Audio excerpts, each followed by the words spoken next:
واذكر عبدنا أيوب إذ نادى ربه أني مسني الشيطان بنصب وعذاب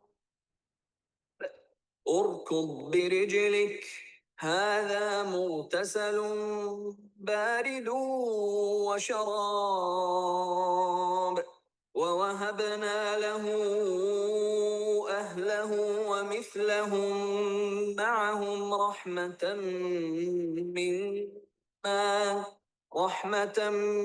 منا وذكرى لأولي الألباب.